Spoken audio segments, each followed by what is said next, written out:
Yes. Thank you for answering my questions. My name is Joy.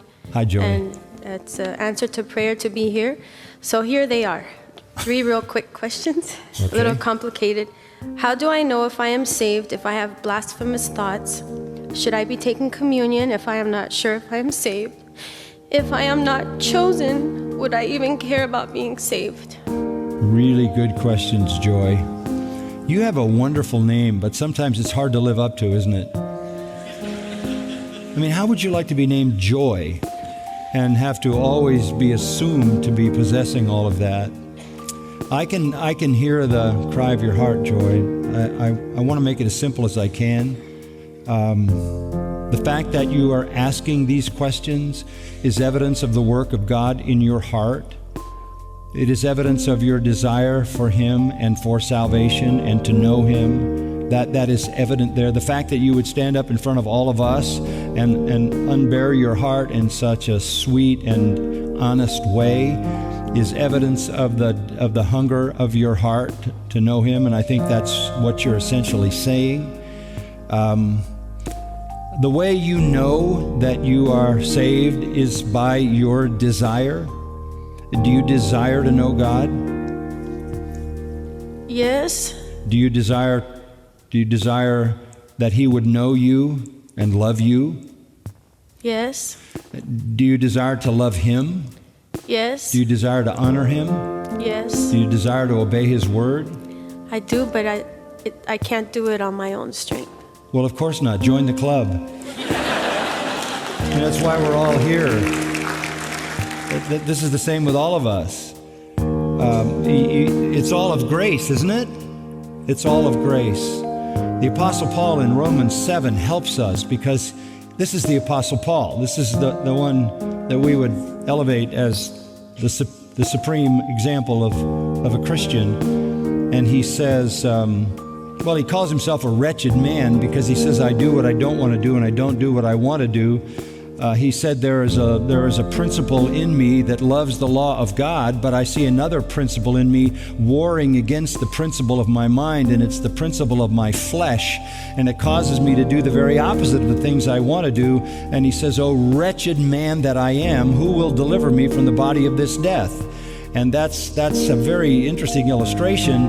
One of the ways that murderers were punished in the ancient world was that the victim that they had murdered was strapped to their body, and eventually the decay from the corpse would destroy them. Paul feels, even though he's a believer, that he's got the dead body of his sinful nature still tied to him.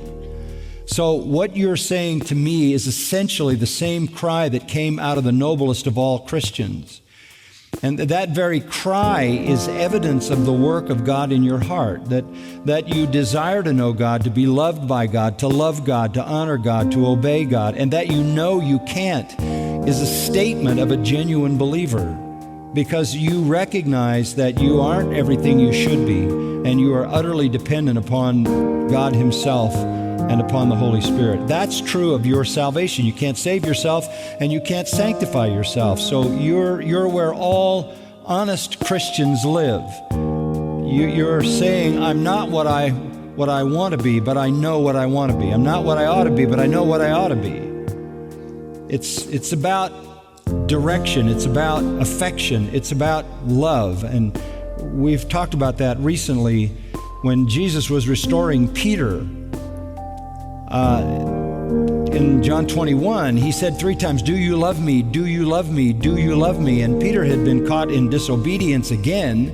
And yet He said, Lord, you know me, you know I love you. Then feed my sheep. He accepted the failing life of Peter, the tendency to be disobedient, and even maybe to have ungodly thoughts, which is just part of that remaining sin nature. But He accepted that man, and He accepts all of us if we love Him, and calls on us to love Him more. So you don't want to evaluate the character of your salvation by your failures. You want to assess the genuineness of your salvation by your desires, by what you love, what you long for, what you want. And you're here. And that says everything. This is not a place for people running from God. This is a place for people running to Him. But asking the question is important. The purest joy, to kind of play on your name a little bit, the purest joy in the Christian life comes when we are obeying Him, loving Him, serving Him, worshiping Him. That's when we enjoy the most assurance. Security is one thing. Security means that I am saved and He will keep me until I see Him face to face. I'm secure in Him. That's not assurance. Assurance is the confidence I have in my mind of my salvation. Many people are saved, they're secured by God in that salvation, but they don't always have the assurance. Why do we struggle with assurance?